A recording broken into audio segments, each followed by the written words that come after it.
morning, world. I'm Steve Rao, the host of Pod and Roku TV's World Edition. I apologize for my informal dress. Been a really long weekend with lots of events.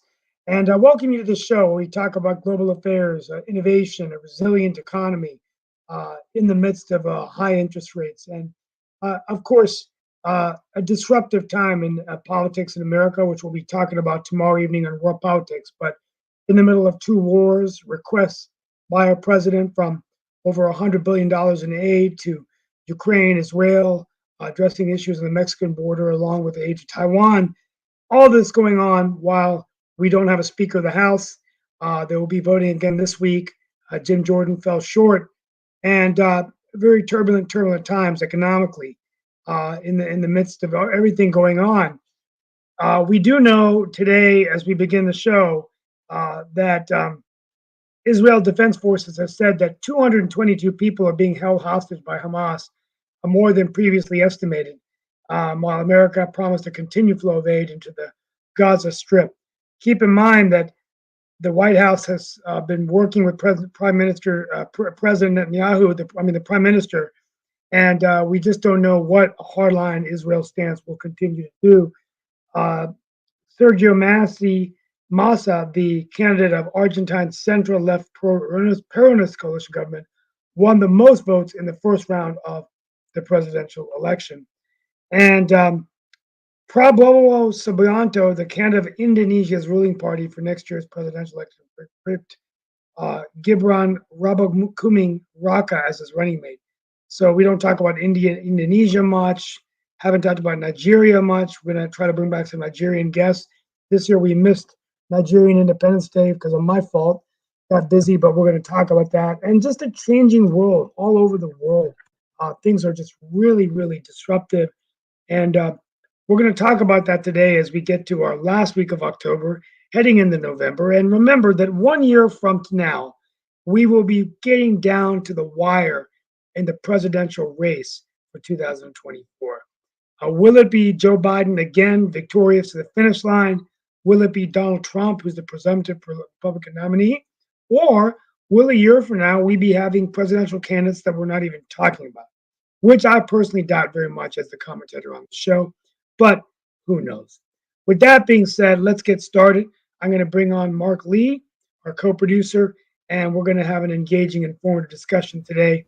And of course, Mark will be working on bringing in some guests. Bringing some other guests and everything. Actually, I think we have a guest in the world political lane on tomorrow, if I remember correctly, and all in that space. There might be a guest that pops in today, but I think they're in the health lane, but I haven't got here yet, so we'll see if they show up or not. But we definitely have Shaquille Latimer that is with us and all in that space, and I think Lee Newton Rhodes may be joining us at some point or another. But I did have a question for Shaquille, and we do have Lee Newton Rhodes with us, as I said, and all in that space, because we've talked about it before on the show, and I'd love to hear both your take on this as well as Steve's and a number of others, because I know a lot of times we talk about the global situation and all along those lines, and it does seem like there is a matter of political lanes and where people are in those political lanes, because I think you mentioned some of the things that are going on in other parts of the world, and I did see that in Argentina, a centrist has taken the lead, and they are facing a runoff vote. So apparently the far-right populist Javier Milei failed to win the first round of the Argentina presidential race. And I think you mentioned another race that was going on in that space with Venezuela and all in that space. So Shaquille, I guess my question for you is, are we going to see more of a nationalistic or a centrist view, not just here in the United States, but around the world? Because I know that you are definitely a student of international politics. I'm just wondering your thoughts around this, because it does seem like that is something that is going on, both the populist movement as well as maybe some people that are pushing more toward a centrist view. And I do know that you had that very powerful conversation last week with Kimberly and members of Australia, as y'all had a race as well. But I'd love to hear your take on where we are in that sense. You know, look, I don't know whether we're going to become more centrist or not. What I can tell you is, from my own personal experience and just my opinion, not representing any of the organisations that I'm associated with. I find politics quite frustrating. As I've said on previous shows, I'm not into politics. I know I've gotten into all sorts of skirmishes and debates about politics on previous shows, but I'm not interested. Actually, I don't like politics very much. The reason I pay attention to it is because I trade the finance markets. Right. I trade interest rates, trade the stock markets, and I have to pay attention to politics because it has an effect on the markets. And because of that, I became involved in the Chamber of Commerce, so representing small businesses and the certain things that they are looking for out of government. And I talk to both sides, the Labor Party, the Liberals, the Democrats and Republicans. I speak to both sides. And I think that the majority of people, and this may be my own bias, maybe the majority of people are not what I'm about to say, but I think the majority of people would feel that they're politically homeless because you see people who, for example, people who are centre-left, they would like there to be a living wage. They'd like workers to be treated well. They'd like reasonable holiday pay, sick pay, health benefits if you're in the United States. That's reasonable. There's not very many people on the centre-right that can't understand that. People on the centre-right say, hey, look, I'm trying to run a small business and I'm struggling because of regulations. Not that I'm struggling because I'm not making enough money, but I'm struggling because of regulations. I'm spending thousands of dollars every month on accountants and lawyers and all this stuff just to stay compliant. And I'm not a bad person. I'm not trying to do the wrong thing, but it really shouldn't be this hard. I shouldn't need to get this many licenses. And the people who are centre-left, whose children, are often going to get their first jobs working for small businesses, if it's not a big company like Walmart or McDonald's or something, the people who are centre-left say, yeah, we totally understand where you're coming from. And they're not against the people who are centre-right. So I think that there is a heap of people who are looking at what's now being called the centrists or the moderates. I think that's actually where we used to be. Democrats and Republicans, mainstream Democrats and Republicans in the United States used to kind of be able to resolve things through negotiation, but not the way it's been described today. Today, it's been described as they're just giving something up and they're just, I'll scratch your back, you scratch mine. But that wasn't what it was before. Before it was we're fairly close together, so I'll give a little bit on this issue, you give a little bit on this other issue, we'll be okay. And I think that's a real problem. I think it's a real breakdown in our society. So, sorry to dominate the time here. I'll just address the issue with Australia. So we had a referendum on a thing called The Voice.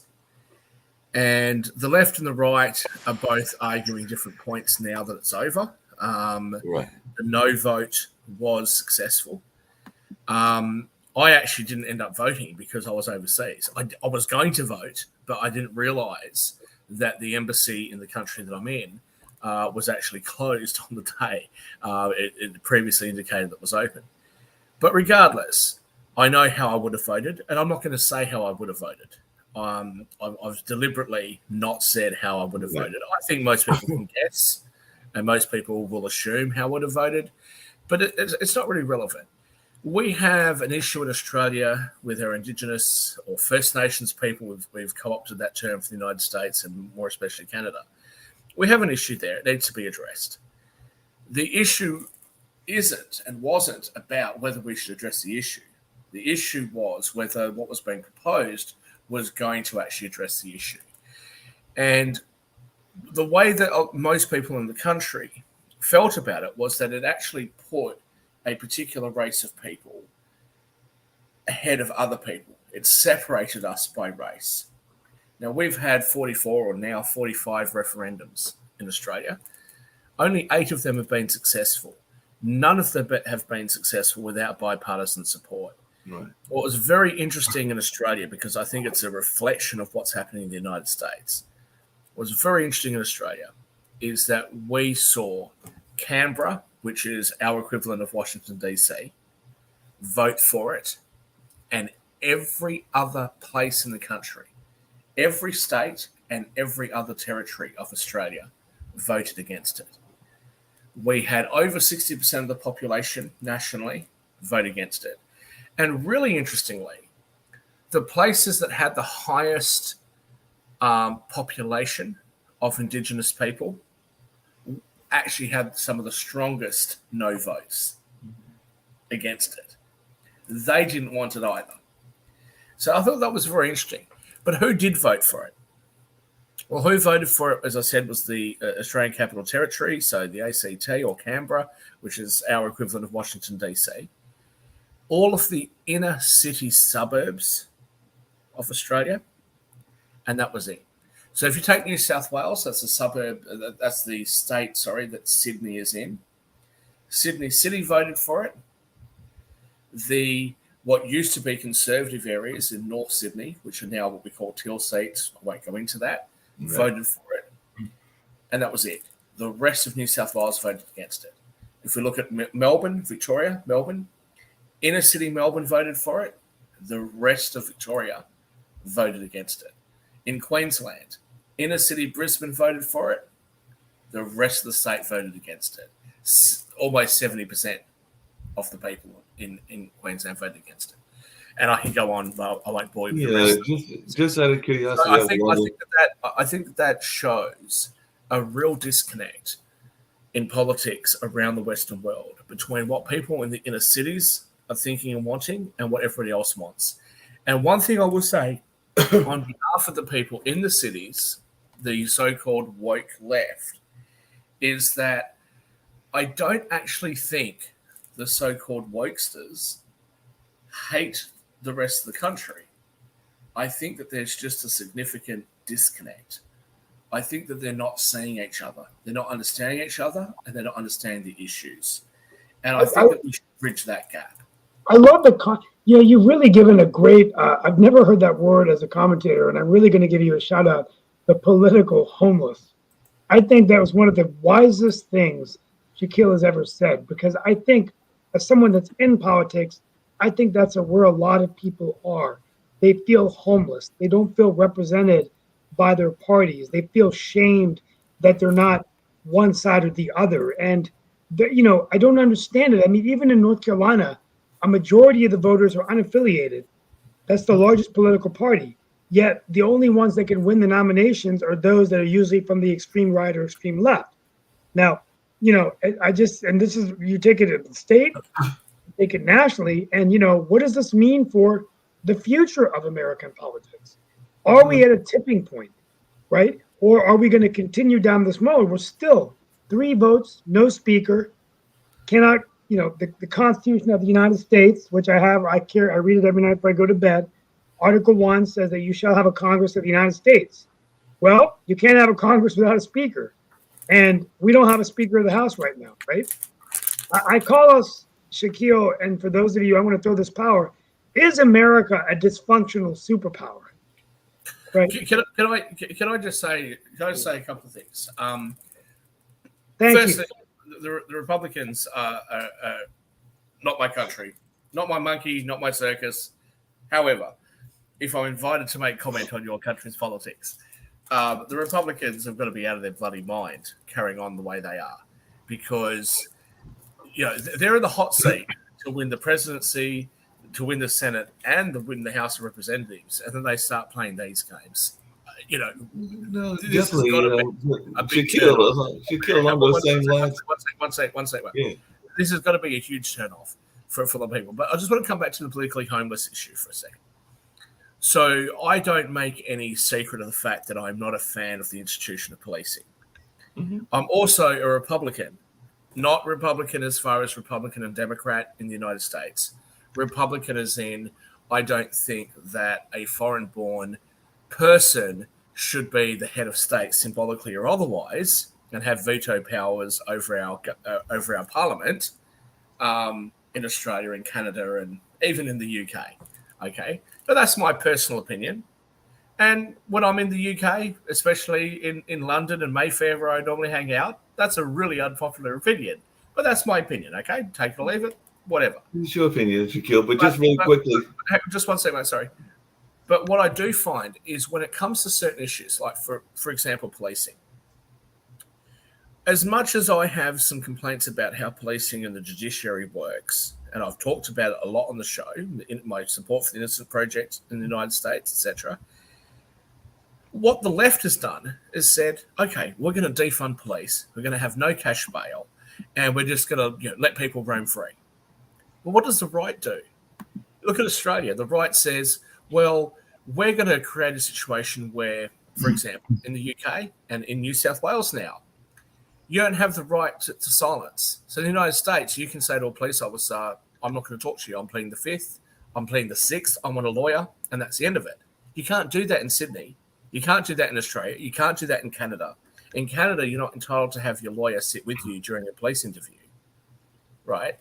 My point being that when the right is in charge of law and order, they go really far the other way, right? Rudy Giuliani, who the political right in the United States commends, had stop and frisk. Mm-hmm. So that's going really far the other way. But what does the left do?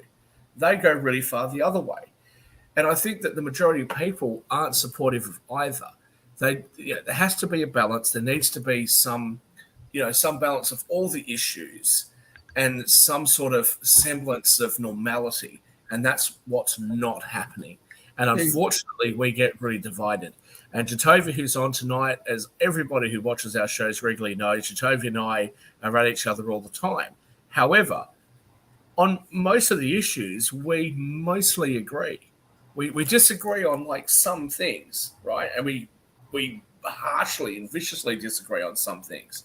But on most of the issues, we actually agree.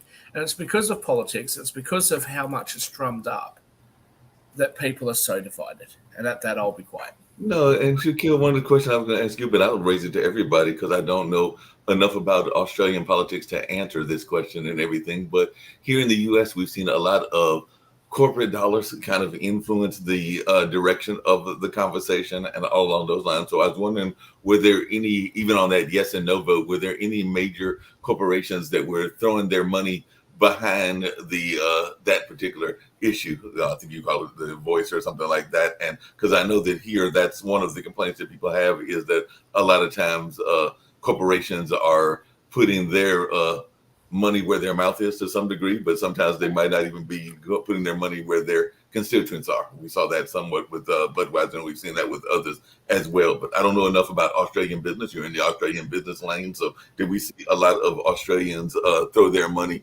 into this very pivotal campaign conversation?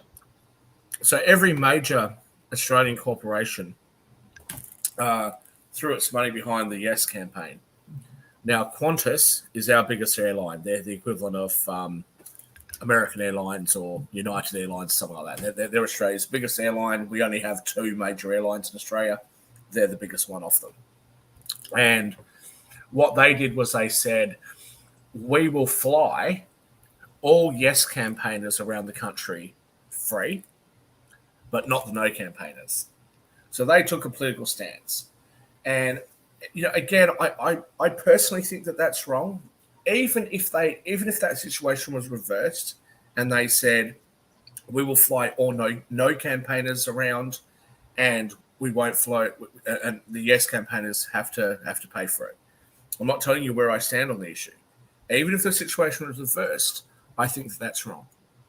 I don't actually think that companies should be spending their shareholders' money on political campaigns that don't directly affect their business, right? So if an airline like Qantas many years ago had some issues with unions, and they continue to actually have issues with unions, as most airlines around the world do, in relation to pay and things like that, if the airline wants to spend its money on advertising to lobby against what the unions are trying to do, fair enough. Whether you agree with them or not, fair enough, because they're acting in their own interests. That's fair enough.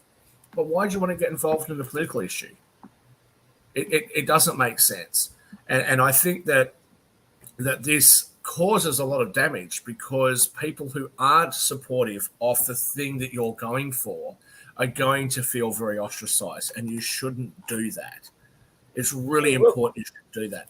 The other thing that you shouldn't do is we've seen BlackRock, an American company, come into Australia and start to impose, for lack of better words, I know Jatovia is going to grimace at this, the woke agenda into Australia. But see, the problem with that is that in the United States, whether I agree or not, there is a lot of validity to why you would want to support African Americans, black people in the United States into education and into jobs. Whether I agree with it or not, it's not the point. But there's some validity to that because you guys have the history of slavery. There's a major overhang of that. The civil rights happened in 1965. You know, my mother was a toddler when that was going on. So it's not that long ago in your history. But that's not necessarily the case in other countries.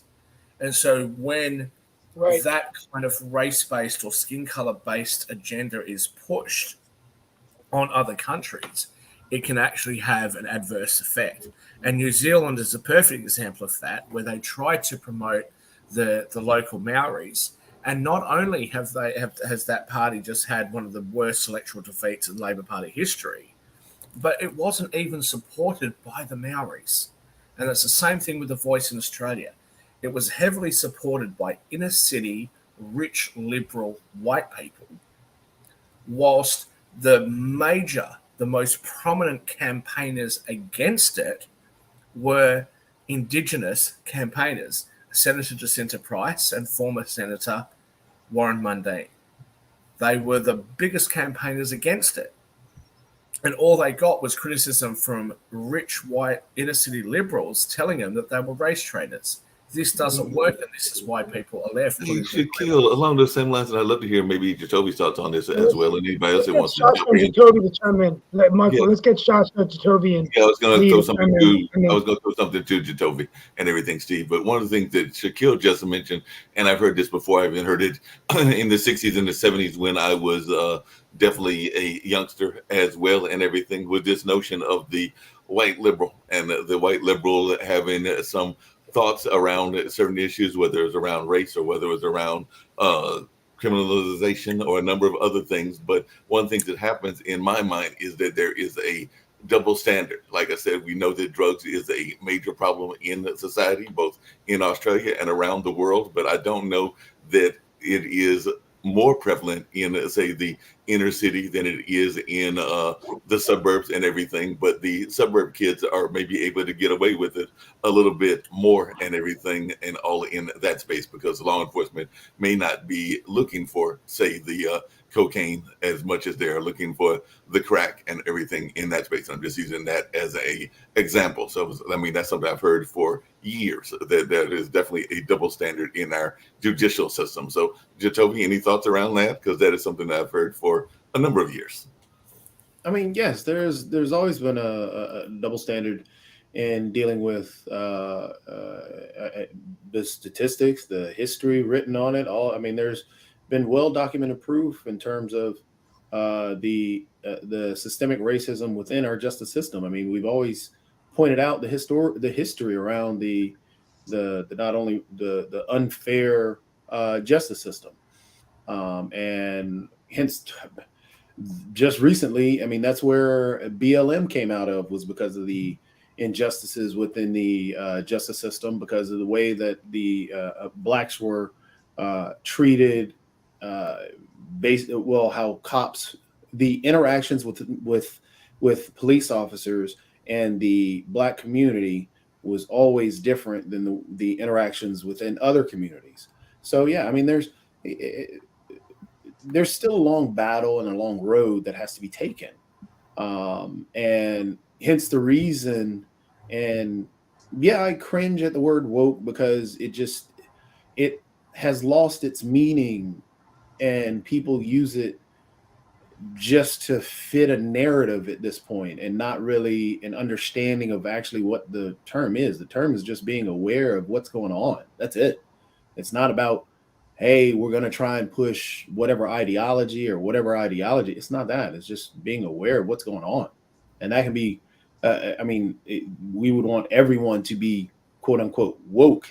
And the irony behind it is that those who end up using the term in such a negative light always use it in a way, and always tend to turn around. Well, you need to do your own research. You need to wake up.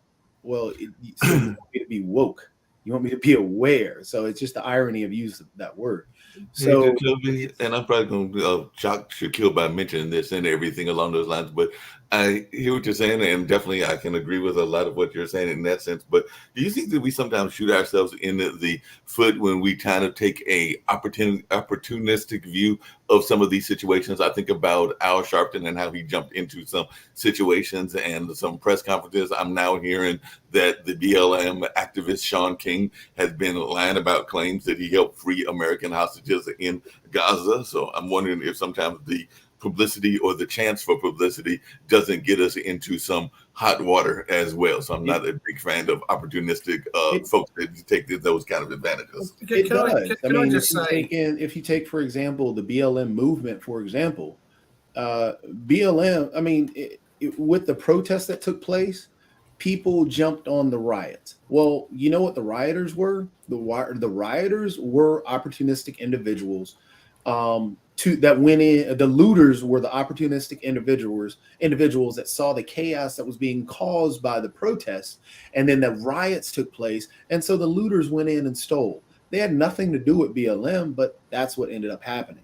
Then you had there were some individuals who were higher ups in the BLM movement that decided, hey, I'm going to take advantage of this. Now I've got my 5 seconds of fame, and now I'm going to move on. It happened in the Tea Party. It happens in pretty much in a lot of these protests, especially recently, from, like I said, the Tea Party, the Occupy Wall Street. There are even times in the Middle East with those uprisings that have happened. Yeah, when people see opportunity, yes, there are people that try and take opportunity. It's not effective. That's the problem, right? It's not effective. So, for example, riots are not effective. I will personally sit there and say, and as I have done on many other shows, sit there and talk about the problems. The reason I'm a supporter of the Innocence Project in the United States, the problems with DNA testing, the problems with how predominantly black people and Hispanics were treated, 30 or 40 years ago. But then let's take the Palestine-Israel conflict. Okay. I personally am not going to take a position on whether Palestine should have more land or not, because I'm not familiar. I don't have enough experience or knowledge in that geographic area to make a comment on it. So what I will say is, if somebody genuinely believes that Palestine should have more land and that Israel has unfairly taken land, and from what I understand, that doesn't sound accurate, but if that is somebody's position, I think they should be fair to advocate for that. However, what we have seen since this latest atrocity has occurred, what we have seen is appalling. And if you happen to be somebody who wants to advocate for Palestine to have more land, okay, for people to be supporting at US colleges, supporting the death, the maiming, the torture, the absolute inhumanity that has been leveled and done to the Israeli Jews, I'm not going to support your cause. When we saw in Sydney people out the front of the Opera House, not just one or two people, but a big group of people saying, F the Jews, kill the Jews, gas the Jews. I honestly, because I knew that was going to go out on the international media, I sat there and I was with my Muslim side of my family. And we all sat there and just put our heads in our hands and just went, "Oh my goodness!" So I think we were so embarrassed. And let me just finish. So when any movement wants to draw attention to its issue, you devalue your issue, you make yourself less credible when you engage in this type of activity. Now, the accusation at the time was that Hamas had gone in there and beheaded babies. Beheaded babies. I don't care what side of politics you're on. If you are going to advocate for that, you're not going to get my support. You're not going to get anyone's support. And I've been absolutely shocked and stunned and horrified to see Western universities and Western media and Western generally left parties actually throwing their support behind that kind of a movement. So We can have political disagreements. We can disagree on tax And rates. We can that disagree on is, things, but that is not okay. I think, Guys, what is if going you wouldn't on- mind, I'd like to get.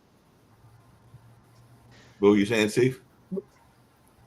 I want to get Sorry, Sasha Steve. to say something. I'm trying to get Sasha to say something because he's been there for 30 minutes, not saying a word. So could we just get going, Sasha and Lee? As well as Lee. As well as Lee. Lee, So I'll please. be quiet. Sasha first, you, and then Lee, and then we also need an update on Ukraine. But Sasha, sorry to keep you waiting so long. All what I can say is that the last 2+ weeks show that anti-Semitism is well alive and prospering around the world because of these circumstances. By the way, not everything what you see on TV screens, on CNN and other networks, they don't show even a scratch of atrocities what really have happened in Israel on October 7th. They show just a tiny bit, maybe less than 10%, actually. Let's put it this way. So anybody who supports and saying that, well, yeah, maybe that's not right, but they have their grievances, they have their motives, they have this and that, it just doesn't make any sense. It's just continuation of anti-Semitism. It's the same thing as Hitler. Hitler would say that, well, I mean, we try to do the right things because the Jews did so many wrong things, so now we want to correct it. So we will kill 6 million Jews, and so we'll go from there. No, my friends, the Holocaust will never happen again. I can guarantee you, it's not gonna. Sasha, can I just very quickly say to you? Let me tell you it again. Half my family Muslim, the other half of my family Christian. Let me just say to you, when it comes to the feeling of anti-Semitism, I totally understand why, especially the Jewish people, would feel that way. What I will say though is, I have been saying, and I think all of us have been saying, that mainstream media does not really reflect what mainstream people think and feel. And I hope that the Jewish community gets some solace in that, because I personally can tell you that I know 0 people who support what has happened, and I know absolutely nobody who is sitting there cheering on what has occurred or what's been reported to have occurred over there. It is an atrocity. It is wrong, and I don't care what side of politics you're on. What has happened is an absolute disgrace. It's inhumane, and the entire world needs to put a stop to this before we have anything that resembles what happened. Well, Shakil, I agree with you, and thank you for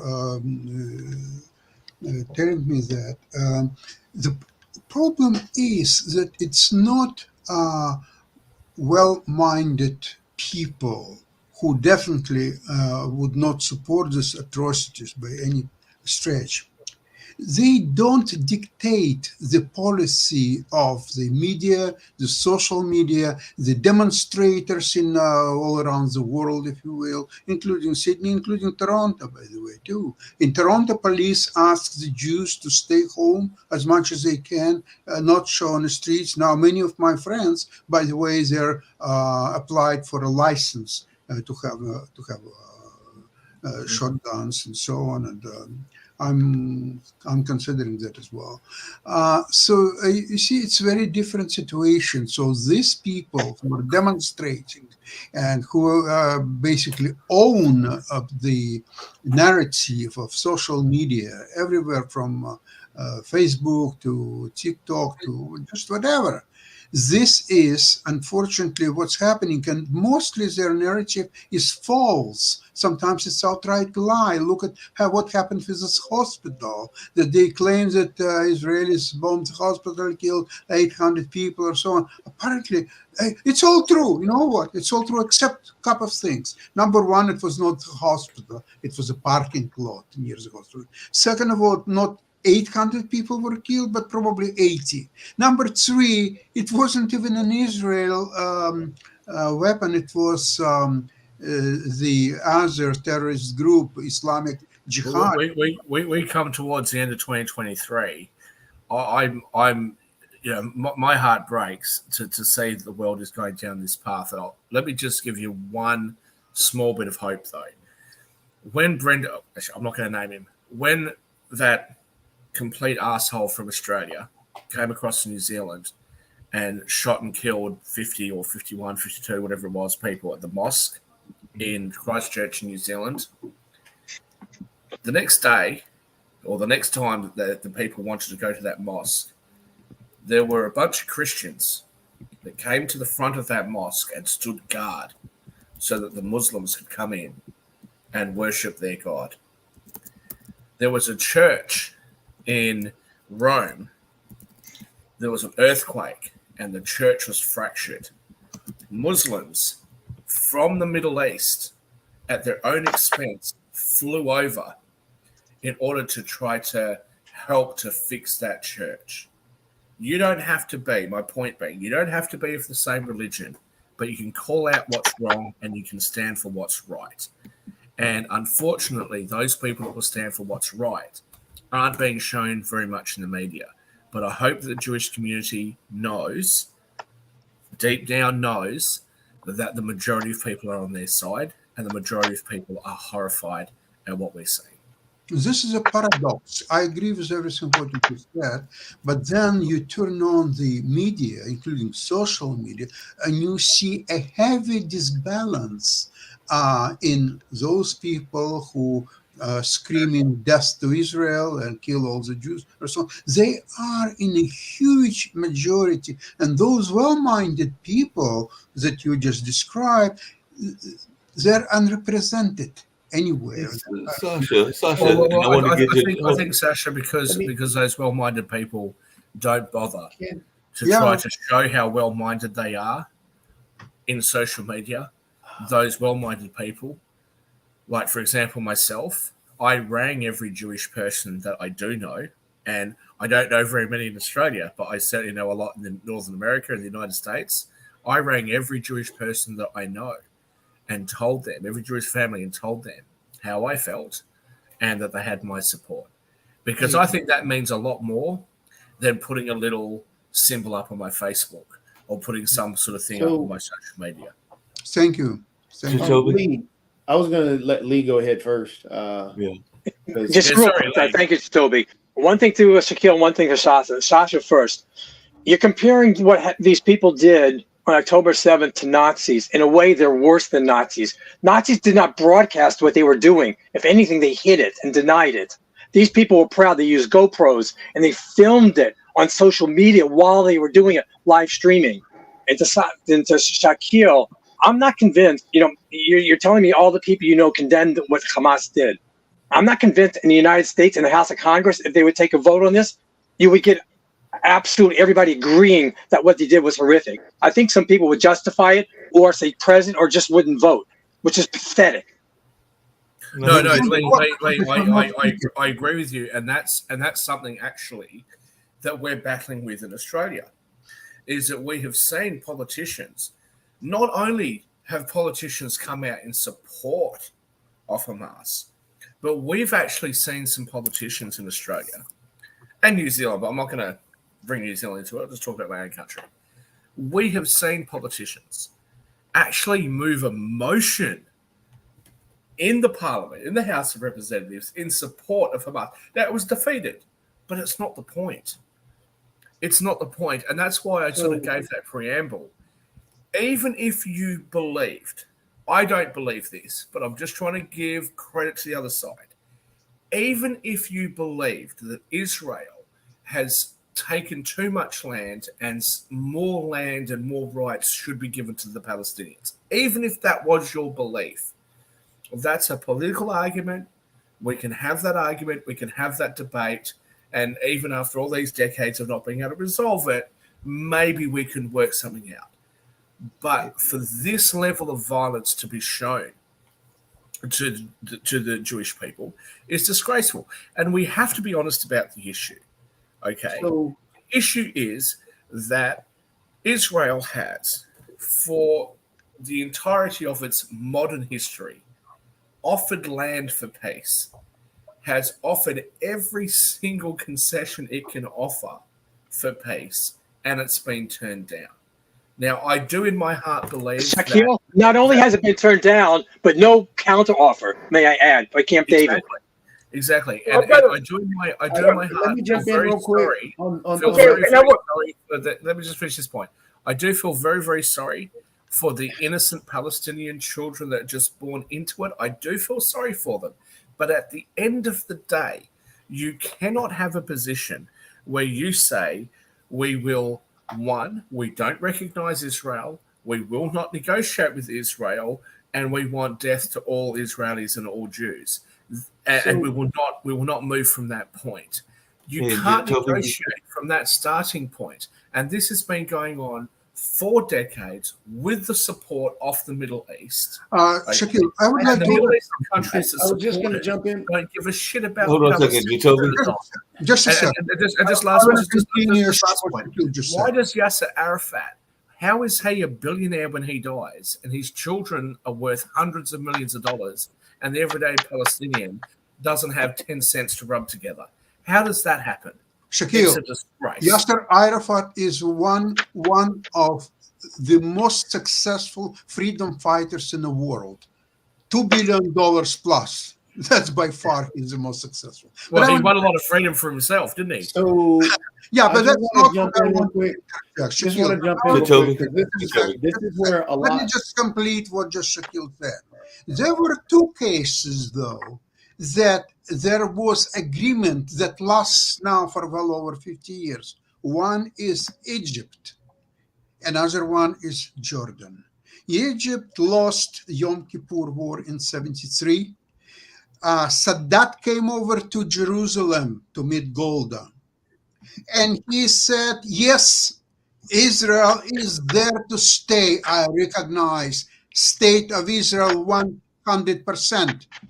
And that created a lasting peace, which lasts even today. Same as Jordan, a little bit later, but Jordan did the same thing. They recognized fully the State of Israel. So here is an example, a fate of two countries, Jordan and Egypt, that recognized Israel, and there were no more wars, no more fights. And there are other organizations like Hamas and others who declare they want to say the Palestinian from the river to the sea.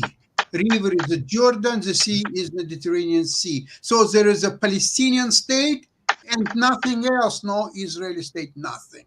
This is a creation of a problem. This white that's the extremist view and everything. I was going to jump in real quick. This is where we have a problem. Wants to defeat the other one. How you can hold on a see second. solution. Hold on a second. Sasha, definitely want to hear from Jacoby because Jacoby had something he wanted to chime in on as well. So must be very important. After Jacoby, let's go to Lee, please. Yes, I was going to do that. So just to kind of culminate, because each of you were saying the exact same thing, but just to start off, I'll start off with Shaq because he talked about the different riots and so on and so forth. Again, we're in agreement that riots don't work, but that's not what protests are. Protests are not riots. Protests are not looting. Protests work. Protests are literally supposed to make you uncomfortable just so you recognize the actual issue. Riots are a completely different thing. That's I think it was MLK that talked about violence without action, and that's the whole point. Riots are just violence without no point, without action, without any purpose at the end. Protests are completely different. Protests are actually supposed to be driving a point, driving a message. And to do so, yes, that's where stopping traffic comes into play, a whole bunch of other things. Even Colin Kaepernick started a silent protest, but people got outraged over the whole and misconstrued the whole thing and took that whole, what he was saying, ignored it, and pushed it a different way. It's the same thing that went on with woke. It's something that easily done if people just don't actually try and listen to what the protest is. If your protest over doesn't work, don't attack people for not accepting that your protest doesn't work. Accept that your message isn't getting through and change your way of messaging. I don't know about the attacking. Again, you get into the violence without action. No, I'm not getting. I'm not and you get into the. If people aren't responsive, let me continue on. If people aren't responsive to your protest, I'll get to what you're talking about. Let me continue on. Folks, I've got to leave for a meeting. I just want to just with one final point, if you wouldn't mind, and close out on my end, and I'll be back tomorrow. But one thing that I wanted to bring up, and maybe we'll talk about tomorrow, is I was very disturbed from hearing from Mr. Sharkey, who was a prisoner in Iran for 5 years. And very moving to hear how he was tortured and by the Iranians. And it really made me wonder about negotiating with the Iranians on a nuclear deal. Are the Iranians tied to Hamas? And quite frankly, many of you are going to be shocked to hear this, but was President Trump correct in his assessment of Iran, right? Because you watch this documentary. So I just want to go back to what Shaquille Latimer said. I think that we in no way, in my opinion, should ever have anything to do with anything that's killing and beheading innocent people and torturing anyone around the world, particularly, and in this case, an American citizen. An American who was in Iran to visit family and learn about his roots, was taken through against his will, tortured, beaten, put in fear of his life for 5 years, right? And I just think that's something we can talk about even on World Politics, Mark, about the future of the world. I'm going to leave you guys. I'll be back tomorrow. We're also going to talk about Manufacturing Month. Last week was Manufacturing Week. About manufacturing and whether jobs are coming back in America. Perhaps Trump and Biden are in agreement on that issue. And I wanted, former President Trump was like, we're going to make America great. We're bringing back jobs. Of course, we're in agreement with the issue because it's terrible for America. It's terrible for America. Let's talk about that tomorrow. Let's talk about that tomorrow. But thank you so much for everything. Be safe wherever you are, and I'll talk to you tomorrow. Bye. Take care, Steve. Good and everything. Jatavi, let me just use permission. Permission to use an analogy. Let me finish my point. Yeah, okay. So permission. This is where we get into the battles because I can't finish my point because honestly, you would probably agree with what I'm saying. So with protest, again, arguing back and forth, and then getting to a point where it's a giant dispute. That's where we get into the problem because both sides forget about talking. That brings in your college discussion, where colleges are supposed to be free and open for discussion, but we haven't taken advantage of that. So therefore, you do have kids on there that go to the extremes, which what you're talking about, but you have most of the kids not doing that. And we have to have an outlet for the people to share their outrage. For example, the Palestinian Americans who feel empathy for those Palestinians being killed and not being recognized or not being said anything about. Shaq, you can't shake your head because honestly, let me finish. Last week, you actually were okay with Rashida Tlaib getting outraged and yelling and feeling empathy for the Palestinian people because she's Palestinian. No, I'm not okay with that.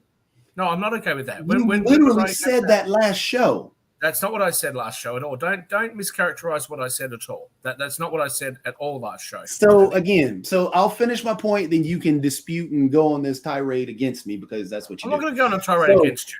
So that's again, not what the Palestinian people, there should be Palestinian Americans and so on and so forth. Nobody is supporting Hamas. So as much as we keep that's not true, Toby. That is not true. It is. Nobody in Congress is out there saying Hamas. Who said Hamas was justified? Right, I just Googled 30 seconds ago, waiting for Talib to call out Hamas. And there's She did. I pointed it out last week. You did not. So Let me called respond. out Okay, have you Hamas. finished your point She yet? called Have you out the finished your point yet? killings. So nobody was against. Nobody is supporting Hamas. Everybody has called them a terrorist organization. Everybody has said this is bad. This is not Hamas. The individuals that you're pointing out, Rashida Tlaib and so on and so forth, the Palestinian Americans, they're trying to say, look, there are, as Mark pointed out last show, there are 5,000 plus Palestinian Americans killed in comparison to less than 200 Israelis killed. The numbers are irrelevant. Now, and when you say numbers are irrelevant, you're saying that the lives of the Palestinian people are irrelevant. No, I said numbers are irrelevant in terms of blame. Are irrelevant means that those who died are irrelevant. I didn't say that, and don't put words in my mouth. That is what the Palestinian people are trying to tell you. Have mischaracterized. We were in a protest on October 7th by the Palestinians saying we're better than this. This does not represent us. Where were the protests before Israel took any action whatsoever and within Gaza? So you were asking for the individuals who have guns pointed to them and that are being murdered. Even the congressmen. Where's Talib?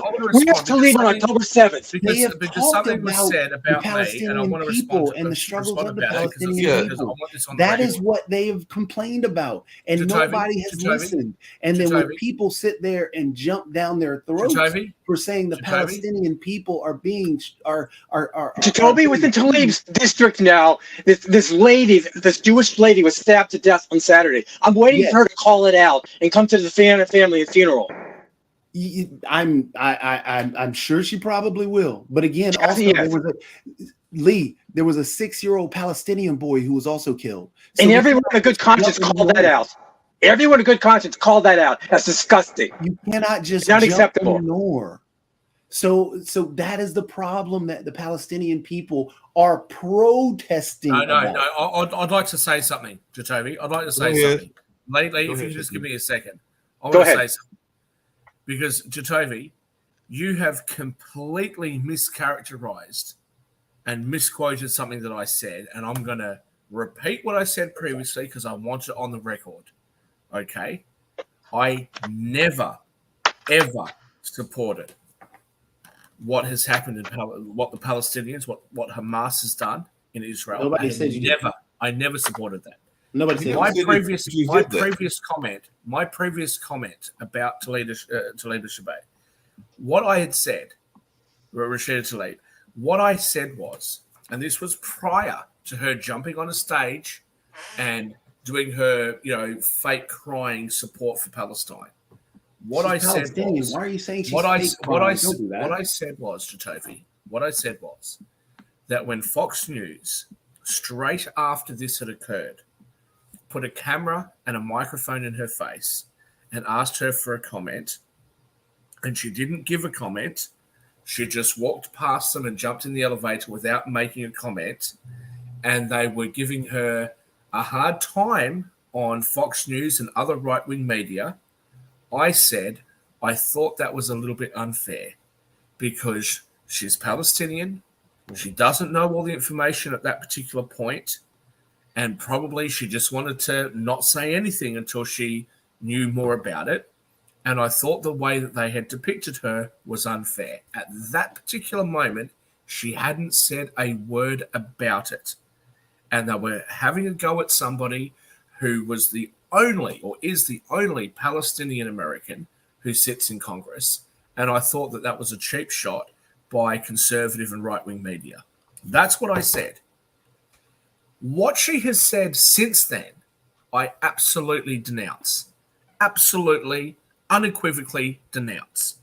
Her sitting there crying, talking about Palestine, and the comments that you've just made in your speech just then, your comment or in your comments just then, about what's happening in Palestine. I don't care. You don't care about the Palestinian people dying? No, that's not what I said.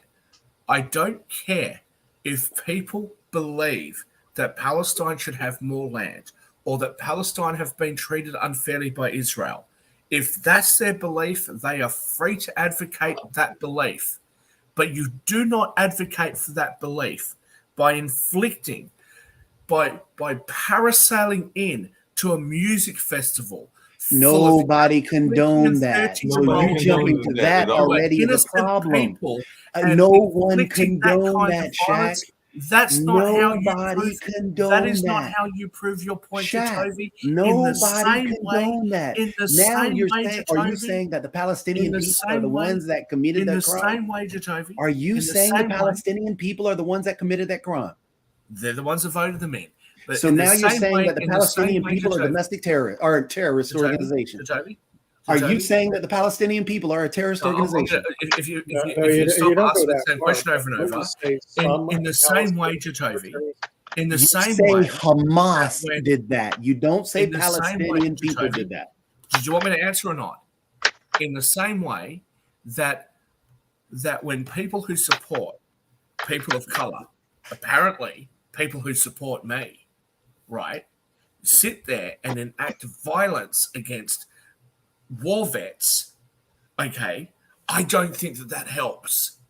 I don't think that represents our views. Again, you're saying that if the you want to Palestinian advocate, people if you want to committed the advocate acts. for the advancement of a Can particular you group of say people, that it was you can Hamas do and not so the Palestinian without people? resorting to Can violence. you say it was Hamas and not the Palestinian people that did this? Jatovi, I'm not even going to enter into one of your ridiculous So arguments. you What cannot happened- say what happened that it was over there- Hamas What that happened did over this. there was You're a saying that it's the disgrace. Palestinian people. Jatovi, Hold on a second, because I know we're winding what I down. said Hold on a was- second. And what has Mark, I happened just got a over question there for is a Toby. disgrace. Now, let me finish my answer.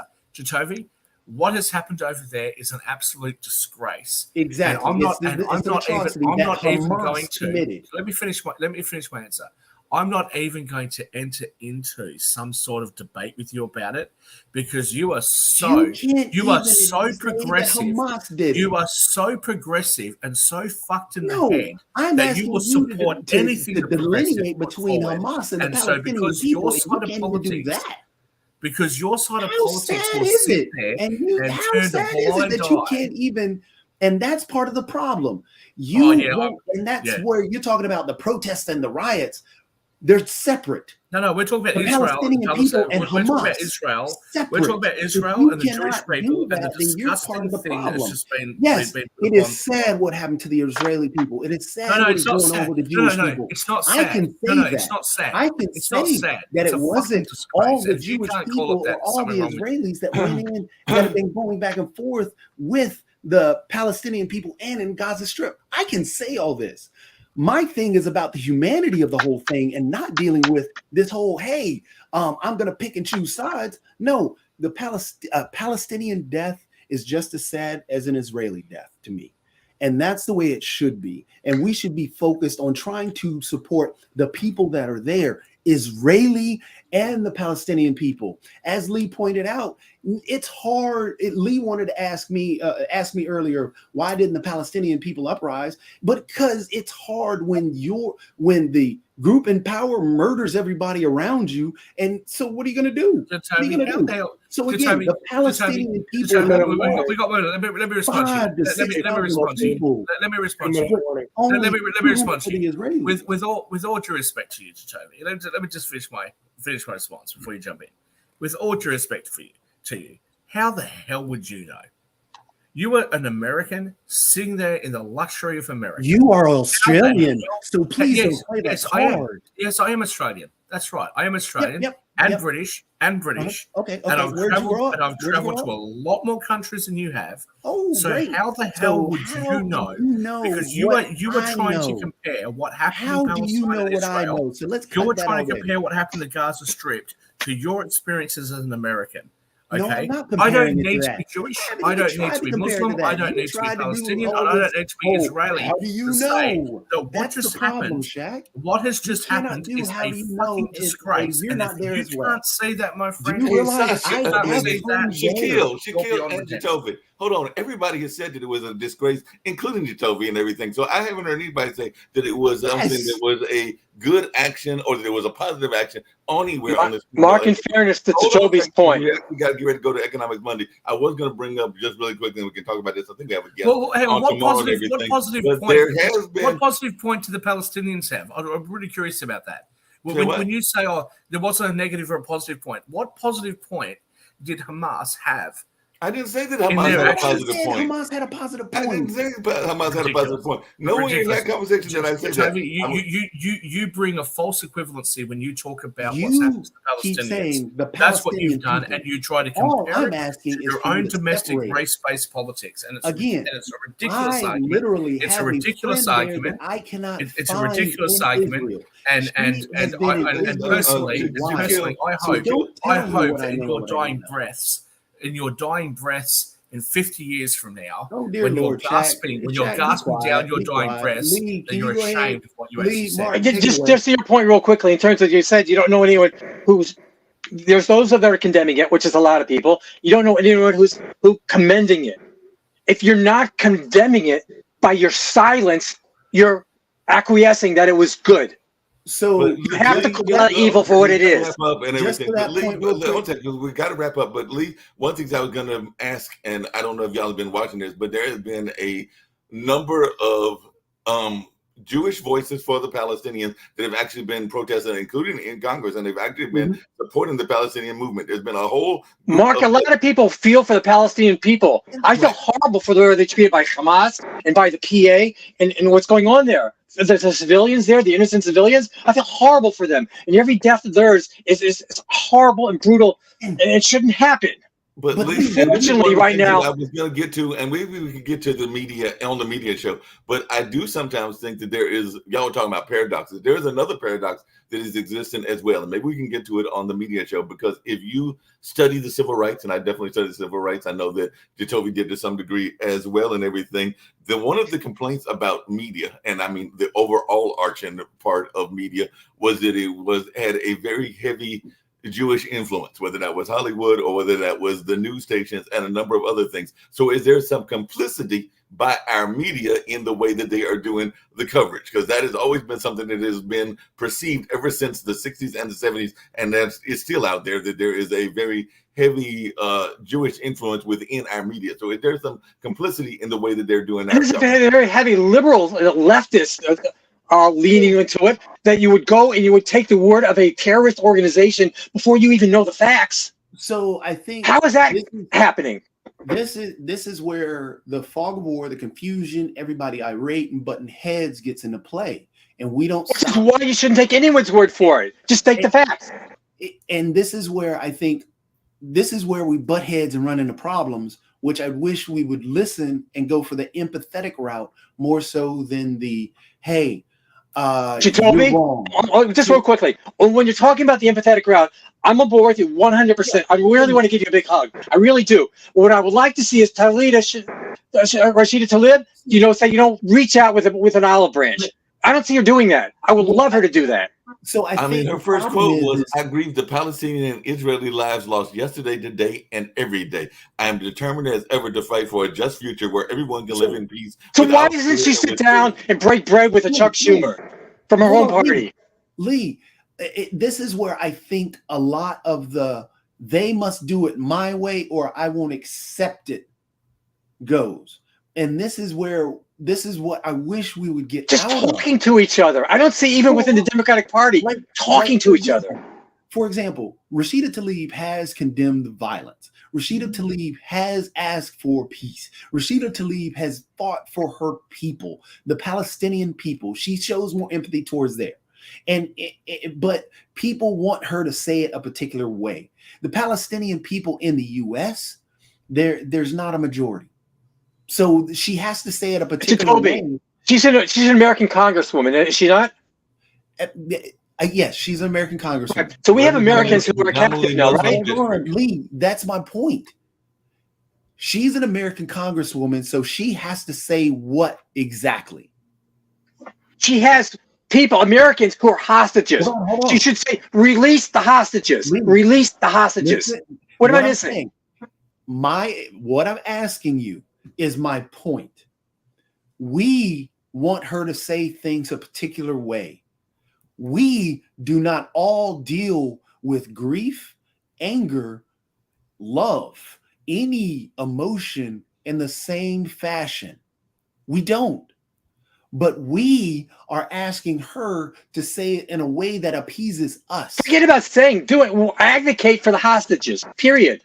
They're Americans. How do we know that she does not do that? And how, because all we're taking are— That's a great question. And as congressmen or congresswomen, they should do stuff publicly so people know, so there's no confusion.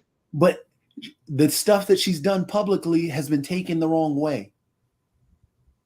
And we don't know what she's doing behind the scenes. Still, So that's my point. Is that That's a fair point, Mark.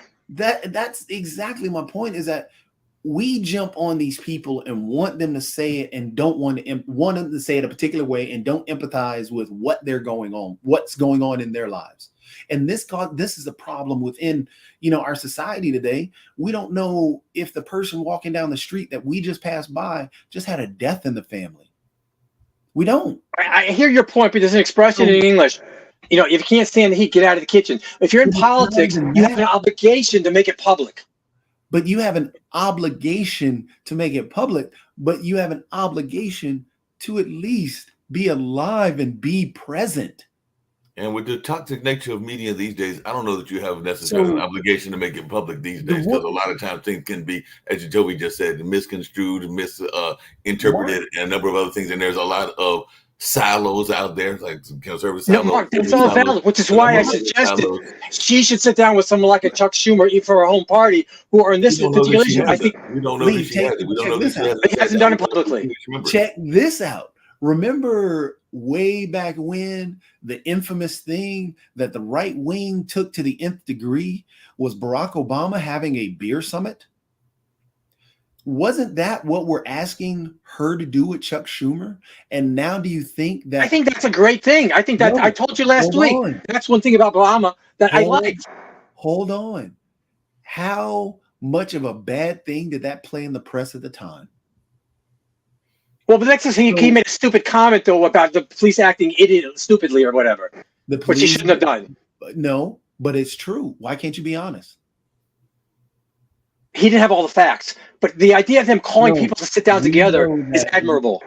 And this is where, again, you jump to the BLM movement, you jump into what Black people have been chanting and fighting for. Heck, you had not just Black people, Jewish people, and other people also. I'm talking about this one situation. How this one police officer went after this doctor in his home. So they had a beer summit to get an understanding of how you can misconstrue and how sometimes, yes, police act stupid. I understand, but when we're not there, we don't have all the facts, especially if we're present, we should hold judgment. For the beer summit, we were there. But the thing was, the beer summit in the media, and this was the right-wing media, which is louder and more prominent than actually. And as much as people say, well, the liberals own the media, that is factually untrue, because most media is owned by conservative ownerships, and the biggest viewed media is Fox News. So the mainstream media is actually right-wing more so than left-wing. Rush Limbaugh had the #1 radio station. So right-leaning media is actually the most prominent media, and that's just a fact in the U.S. Owners up and down the East Coast and even on the West Coast that own the local media areas are usually conservative media groups that own these. So it's factually speaking that right-wing leaning owns the media.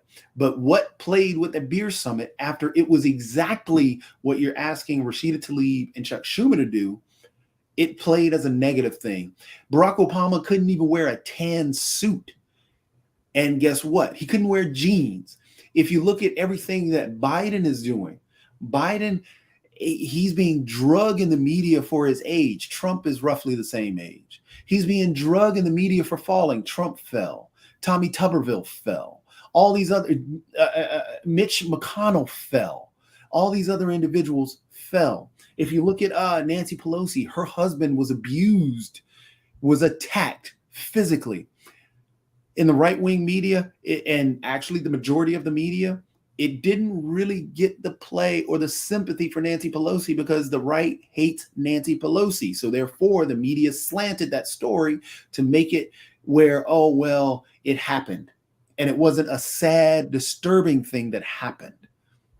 So I'm not saying that that left-wing media doesn't do it. Left-wing media does it as well.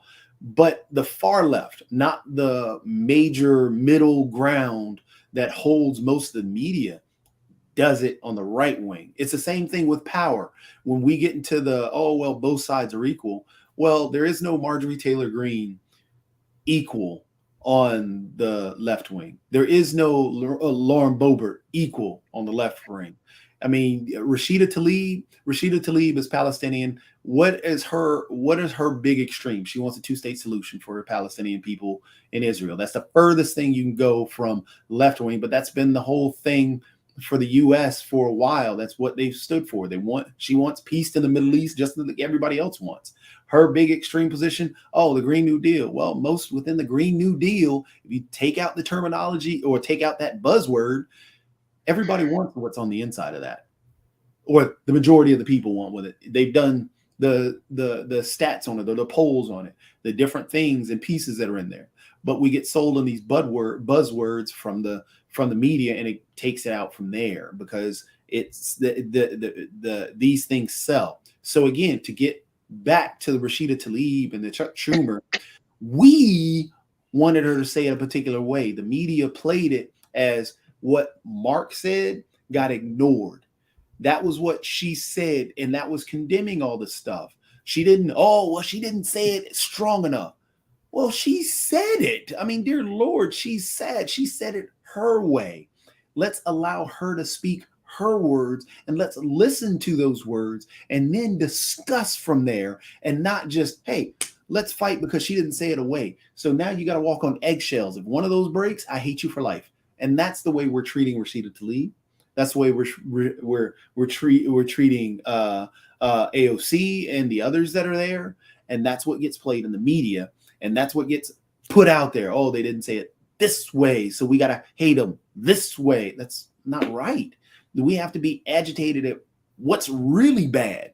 So when Trump jumps out there and shares a video where a dude says white power, and then Trump gets called out for it, and he says those are great Americans because they support me.